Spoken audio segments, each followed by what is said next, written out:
Come in, Research Team 32! Morning, Kit. What are you doing up there? That is an intimidatingly massive chair. Damn right it is, Laszlo. I've been on a department leadership seminar, and a few things are going to change round here. You're going to be dealing with a brand new Keith Bilk, Under-Secretary to the Department Committee. Well, you got a big chair, Keith. Let's leave it at that. I've got an enormous chair, and a voice modulator to make me sound more authoritative. Check this out. Sit down, Victor. I will sit down. Ha ha ha! It's good, isn't it? Now, this week's brief. I am winching the briefing notes down to Team Leader Oscar Proud. The Department Committee wants a researched brainstorm on Britain's place in Europe. Oh, no, not this again. Right, I'm going. Victor, you ain't going nowhere. I'm staying. On my desk by... Oh, now, hold on.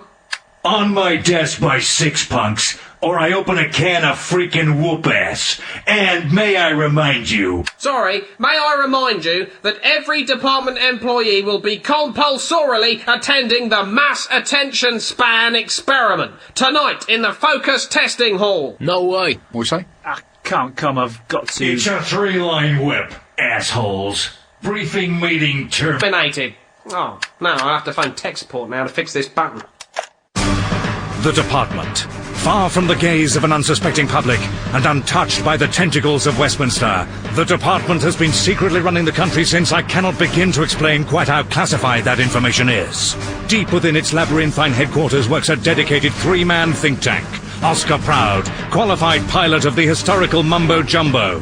Victor Gooch, legal middleweight who sucker punches out of the Southpaw stunts. And Laszlo Wolf, harbinger of statistical doom. Each week, they're required to investigate possible solutions to one of the nation's major problems. Each week, your future is in their hands. What are you going to have, Laszlo? Full English, of course. The gentleman's breakfast. All right, whilst we're waiting in line, we might as well have a look at this brief. Britain needs to decide once and for all exactly where it stands with Europe. We do tend to send out mixed messages. Oh, I'm an island. Now tunnel into Kent. It's such a little tease. Yeah, well, Britain's confused herself. Testify. Not only is much of Britain animalistically hostile towards the euro, but a lot of people are still making their minds up about the pound. They're kind of hoping and muck about to some kind of pig-based economy. What is happening up the front there? They're giving out breakfast jabs today. Really? Yeah, they're testing whether reducing breakfast to a single injection can help cut the 700 million man-hours that meal costs the British economy every year. Oh, look out, Laszlo. Here comes Wendy. Go on, speak to her. Laszlo, you've got to do something about this. You are right. It's starting to affect my snooker. Well, she's going to be at the focus test tonight. That's your stained glass window of opportunity to show her how you feel. Yeah. Next! Just give me some breakfast. Right up your sleeve. Ow. Next! Poached egg on toast, please. You'll barely feel a thing. Look, you're done. Really? No. Ow! Next! Full breakfast, extra sausage, please. Ow, ow. Ah, that's better. Right, let's split up for research and meet back at the office at 10. Next! Attention Department employees. The Geographical Health Division is delighted to announce that the Tropic of Cancer has successfully completed its course of chemotherapy and will now be known as the Tropic of Remission. No, Victor. Crazy Golf is about where you play it, not how you play it. Well, I'll just have to use my trademark pyramid apology again. Laszlo, I'm sorry. Pass it on to 5 of your friends. Victor, there's a time and a place for golf, and you just got it wrong on both counts. Tell him. Sit down. Right, the brief. Europe is the issue that is going to define the British political landscape for the next 10,000 years. Boring. And at the moment, that landscape is one scarred by slag heaps of confusion and derelict pylons of ignorance. Well, that's because the European debate's been so hard to follow. I mean, on the one hand, you've got the pro-European side, and they say that Europe is good. And yet, on the other hand, you've got the anti-European side, and they say that Europe is bad. So it's very hard to know who to agree with. They both make such convincing arguments. And who is stoking this hysterical steam train? The press. I know, that was rhetorical. It was the press. Yeah, I know that. He was right. I know Apology that. accepted. If we're ever going to have a proper debate on Europe, we need to wrestle the scaremongering away from the truth-shy travesties of newspapers that spew their myopic bile over the entrails of a nation that never really existed. That came out nicely. We need to place scaremongering back in the community where it used to belong by reopening official scaremongers on every high street in Britain. Ticket 85? Oh, that's me. Morning, love. What can I get for you? Something on the euro, please. Auntie, darling. Yeah. I got a juicy one here for you. If we join the euro, unemployment will hit 20 million. We won't be allowed to do a thing about it. Oh, tasty. Centralisation. That's what it's all about. Lovely. That's £30. Oh, thanks. Mine, there you go, Duchess. Who's next? 86? 87? 87. What's your poison, sir? I'm looking for something anti-pound. What, pro-euro? Yeah, it's for my son. Right. It's for her school project. I'm not sure we got any of those in at the moment. Mickey! What? You busy? Yeah, I'm just embossing one on how Al Qaeda's going to be on every town council within 12 years. Hey, he's a craftsman, that boy. Have you got anything pro-euro back there? I think we've got one somewhere. Here it is, yeah. I'll dust it off. If we keep the pound, unemployment's going to hit 20 mil, and we won't be allowed to do a thing about it. I knew it. That'll be 50 quid. Hope your son enjoys it. Who's it's been waiting for the one on the MRSA Superbug? Oh, yeah, that's mine. Here it is. Deliberate attempt to clear hospital beds. There you go, sweet cheeks. Scaremongering could soften even the most hardened Eurosceptics. Yeah, I dislike you using the term Eurosceptic, Laszlo, because within the language of philosophy, the word skeptic implies that at some point in your life you've actually thought about it. The time has come for Britain to engage in a serious discussion about its place in Europe. Well, it says a lot about the overall calibre of the debate so far that public support for EMU has in fact fallen since the death of Rod Hull. Have a look at this leaflet that the Keep the Pound lobby are wedging through people's letterboxes at the moment. If we join the euro, 1, within 48 hours, everybody will be dead.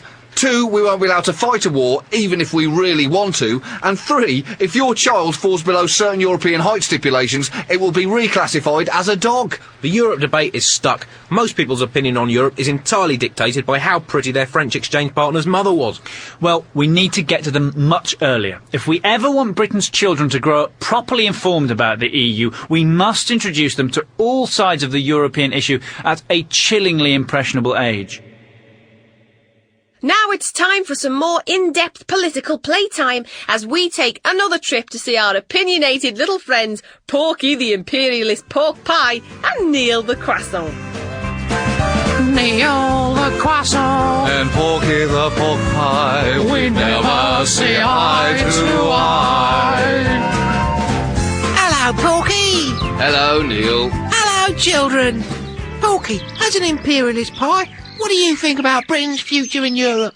Firstly, you buttery mess, you might like to remember that every time Britain has been invaded in its sparkling history, it has been by a member of the EU. Think about it.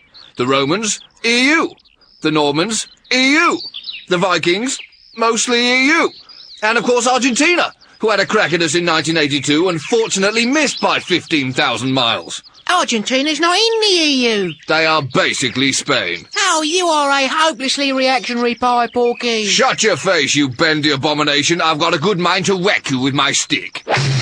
Children, in many ways, this is indicative of the prejudices we in the pro-European camp have to fight against. Take me, for example. I am a British croissant. Not in my larder, you're not. Sure, I've got my roots on the continent, but my ingredients are British, and I was baked in Britain. As a foodstuff, I am both British and European. That is an interesting comment, and one that would carry a lot more weight were it not coming from a croissant. Don't be a racist. Neil, you are an unloved bastard of the BAP and the boomerang. I would simply urge everyone not to forget that Britain's finest hour was Dunkirk, where we managed, against all the odds, to get out of Europe. Well, children, we hope that's answered some of your questions on this extremely complicated topic. Next time, Neil and I will be telling you about the effect of the housing market on the economy as a whole. Bye-bye. Bye-bye, children. Whack.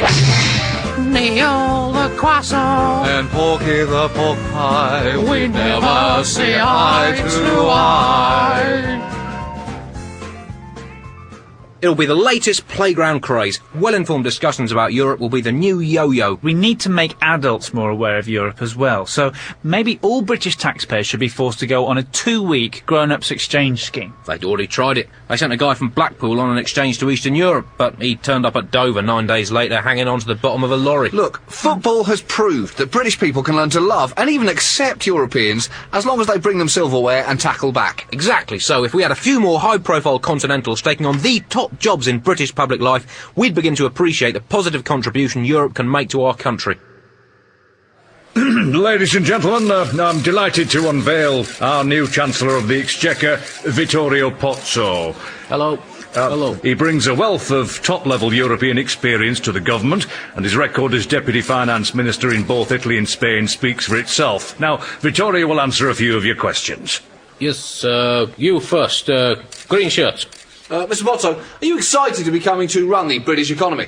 Yeah, as a boy, I always used to watch the British budget on TV back home and dreamt of one day holding the red box aloft. You next. Yes, lady. Vittorio, do you think you'll be able to adapt to British economic conditions? Yes, of course. I have the natural ability to provide the conditions in which the manufacturing sector can flourish. It's not a problem.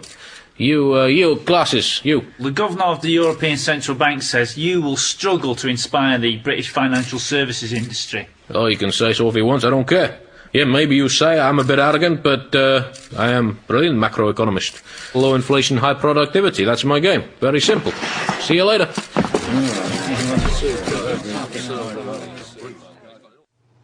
Well, that should help. And if not, it'll be entertaining. True Now, the brief wants us to look at how to prepare Britain to vote on whether or not to sign the European Constitution. The controversial document which nobody, and I mean nobody, has ever read. We're on to this. The Impenetrable Legislation Division has had a man in a room reading it cover to cover for the past 12 days. All right, so what does it actually say? We don't know.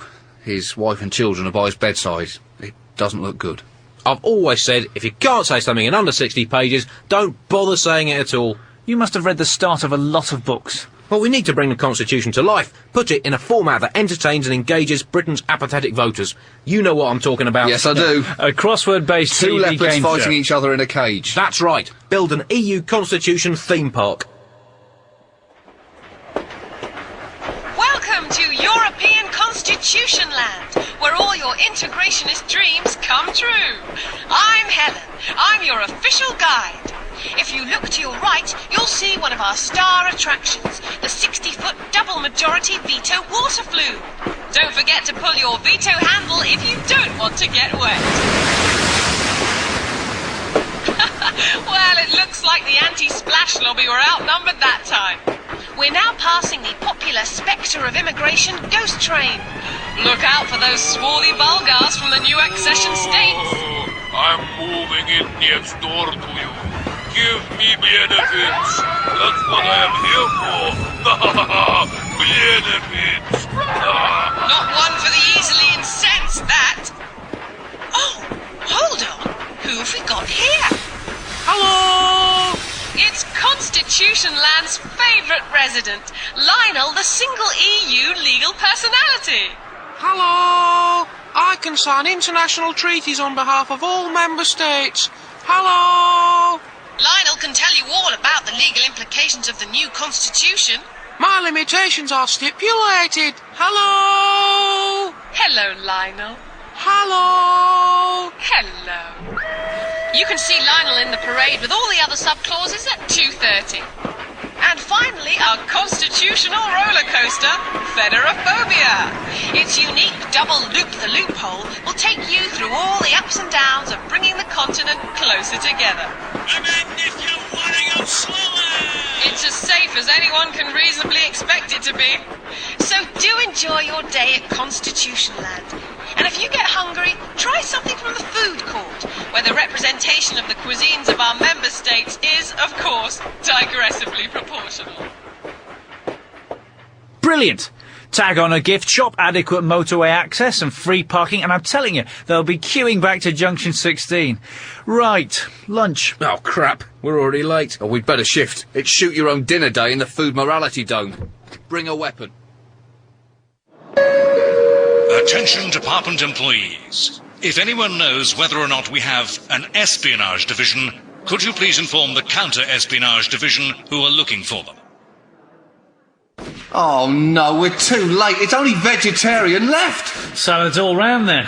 All right, Team 32? You've left lunch a bit late, haven't you? Yes, Keith. If you got here a fraction earlier, you could have joined me in bumping off some salmon at the sushi barrel. Right between the eyes.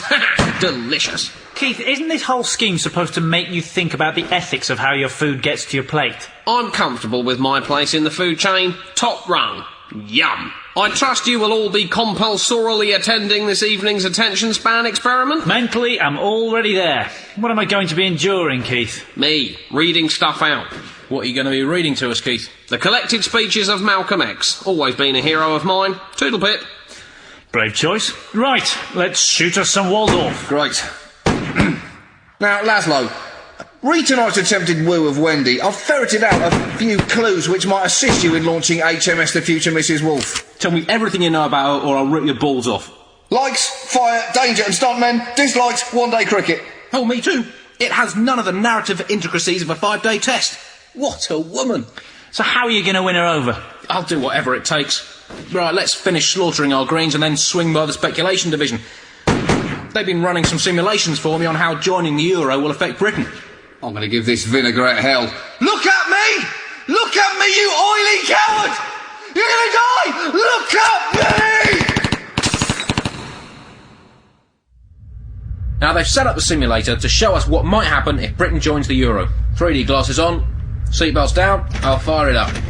So the division's 3 teams have each run a full-spec simulation to show us the 3 possible outcomes of Britain joining the euro. Firstly, the yay-sayers ran this positive scenario. As you can see, as soon as Britain joins the euro, the heavens open and a golden shaft of light beckons us up towards a new pan-continental utopia where no one ever dies. Away we go. Oh, that was lovely. Next, we have the Antagonista's negative simulation. It begins the very second we swap the pound for the euro. Within 5 seconds, 3 of the 4 horsemen of the apocalypse are galloping through Trafalgar Square. You're all German now! Why only 3 horsemen? Pestilence couldn't make it. He's got AIDS. And let me tell you, the irony is not lost on him. Wow, I feel sick. Only one more to go. The cold light of day shiners have put their objectively realistic spin on what will take place the day after Britain joins the single currency. Here it is. Can I have a loaf of bread, please? Certainly, sir. That'll be €1.20. Thanks a lot. See you later. That was rubbish. I prefer the horsies. Put one of these simulators in every house and at least people can make an informed choice. Let's get back to the office. Can we just have one more go on the horsies? I need to swing by Fiery Miranda's to pick up a death slide, some kerosene and a set of fireproofs for tonight. Wendy is going to witness simultaneously the most romantic and the most dangerous thing that she's ever seen.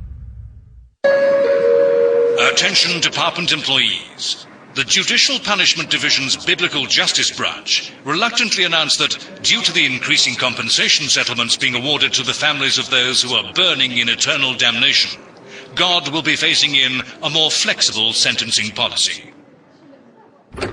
That is a lot of human fireball potential you've got there, Laszlo. Well, my human fireball is going to create a lot of an impression.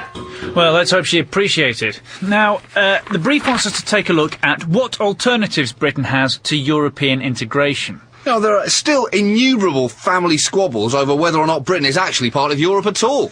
All right, well, let's clear that up, shall we? Laszlo, pull down my map. There we are. That's us. Case closed. Good point, well made. Well, one of our options is to join ourselves to America. We do have a special relationship with America. True. Albeit the exact same special relationship that exists between a fat businessman and a prostitute. The extremist faction of the anti-European lobby wants to go even further. Yeah, they don't just want to pull Britain out of Europe, they want to remove Britain from the face of the planet Earth, so we can be truly independent, circling the world in a slightly superior orbit, looking down and saying, "We are the United Kingdom, good day to you." Well, that's entirely feasible. We should just strap the population down nice and tight and then blast Britain into space. Sit still, Steve. I've got to make sure you're securely belted to the sofa. We're going to be launched any moment now. Oh, put the radio on for the countdown. T-minus 60. I'm frightened, love. Don't worry, it's perfectly safe. They've got 4 massive rockets attached to the 4 corners of the nation. 1 in Cornwall, 1 in Kent, and 2 in the top 2. Oh, buy an Atlas, woman. I'm just not sure this is the right thing for Britain. Well, you're wrong. We're a great nation. We don't need anyone else telling us what a sausage is, how little we're allowed not to pay our unskilled workers, or how many human rights we're supposed to observe. Oh, but I was enjoying being part of a multicultural European society. No, you weren't. You've just been spending too much time with Philippe. I'm happy to subsidise poorer countries. I think it's our responsibility as a rich nation. Philippe is bad news. He's putting madness into your head. Should there not at least have been a referendum on whether or not we should be blasted into space? Pipe down, Trotsky. We've got elected politicians. Let them do their job. Now lie back and feel the G's. Well, that's what I'm talking about. We have blast off. Independence!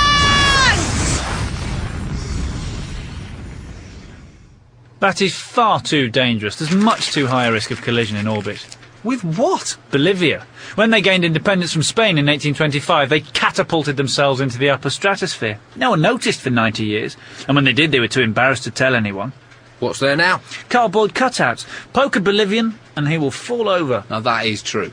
Our anti-European contingent are also worried that the EU can force us to spend adequate amounts on healthcare and education, thus destroying thousands of years of British heritage. Well, they might have to accept that we will be in a more powerful position if we are the pacemaker at the heart of the EU, influencing European policy from the inside. That's not going to be easy. Yes, it is. We just need to send the right kind of people to represent us in Europe. People who can not only change minds, but control them as well.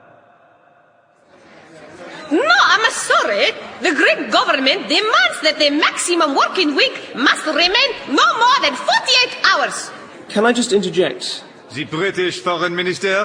Thank you. Mrs. Rafanadu, I'm just going to try something here. Just relax for me. What do you mean? Just bear with me, Mrs. Rafanadu. I promise you nothing bad's going to happen. I just want you to relax and just empty your mind. Right. Would you like a cup of tea? Okay, I'll have a cup of tea. Okay, who else? 1, 2, 3, 4, 6 cups of tea. Mrs. Rafanadu, can you just confirm that drink order for us? 6 teas? Yes, of course. 6 teas. Jürgen, can you just fetch us 6 teas? Good. Now, back to the question in hand, Mrs. Rafanadu. Realistically, how many hours do you think the maximum working week should be? Just say the first number that comes into your head. 6 tea. Excellent. Sign here for me. Very good. Give her a big round of applause, please, as she goes back to her government. Face it, mind control would certainly be quicker and more effective than the traditional methods of wielding political influence, coercion and bribery. It still won't be enough to close down the failing inner-city school of thought which says that Britain risks losing its national identity if it commits itself further to Europe. Oh, too late. We already lost it the moment that King Harold turned to the guy next to him and said, "Watch this, I'm going to catch it in my teeth." Whoops. Ouch. I'll probably ask for that. I was playing to the embroiderers. Bit cocky. Hands up, no complaints. I've learned my lesson. It was a good shot, to be fair to the lads. There's no shame in being beaten by a conqueror of William's class. The Normans were the better side on the day. I'm dead now. Exactly what is this national identity we're so concerned about losing? I don't know, I've never really thought about it. Is it something to do with phone boxes? Yeah, you see, you can't save an endangered species if you don't know what it looks like. All right, take an easel and let's each draw what we think British national identity really is. There you go. There. What are you doing, Laszlo? It's abstract. Well, what is it? Well, that doesn't matter. What do you think it is? All right, time's up. Me first. I've drawn a man in a bowler hat cuffing a young ruffian. Victor? Some people in wheelchairs playing basketball. Okay. Laszlo? Voila! A fascinating interpretation of an old, great nation coming to terms with a changing world. Is it? It was supposed to be a horse. Right, put those on the fridge, Victor. Consider it done. Whatever Britain decides it wants to do or be, we must create a working relationship with Europe. Let us not forget that this is a continent which, throughout its history, has just needed a rambler to piss in the wrong hedge to treat itself to an all-you-can-eat slap-up war. As a nation, We need to learn from the business community. If you're struggling to get along with someone, there's no better solution than being forced, upon pain of sacking, to spend an awkward weekend with them taking part in juvenile team-building exercises. True. If we want senior political representatives from Britain and Europe to learn to build diplomatic bridges, they are going to have to learn to build some physical bridges first. Right, how are you twos getting on? Have you stopped squabbling and finished your rope bridge? Yes, we have. Well, we've finished the rope bridge. Yeah, no thanks to you. You just stood by and waited to see what happened. Well, you don't even know what I said. Stop it, the pair of you. Now, I'm going to tie your legs together and you have to work as a team to get across to the other side. I will not be tied to her. No, well, what makes you think I want you to be tied to me? You'll be stronger together. Now, off you go. Well, now we're in a real mess. Now, why are you people always so negative? Calm down and work together. Europe was such a svelte little thing back in the 1970s, but look at you now. You've ballooned into a huge, uncontrollable mass. Yeah, well, you're not aging too well yourself there. You're wobbling the bridge. You're intolerant, abusive, militaristic, you're falling to pieces, you drink too much, and your coastlines are wonky. What?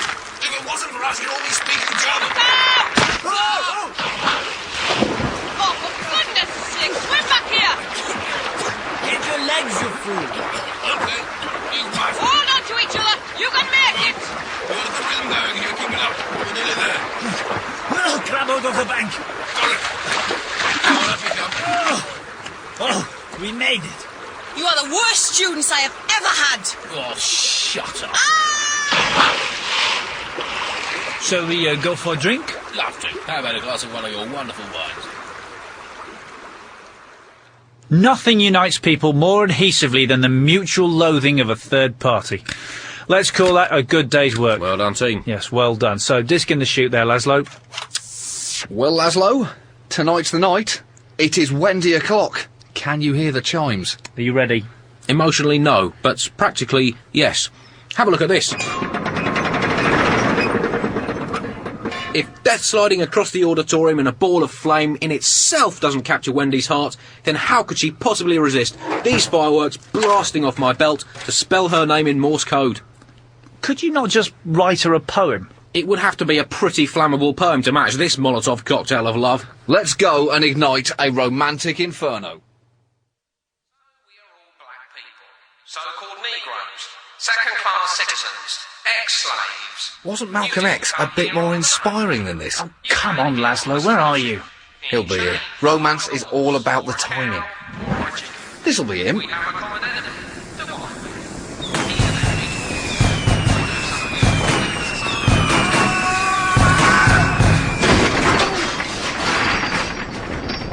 Laszlo? What are you doing? And anyway, who's Wandy?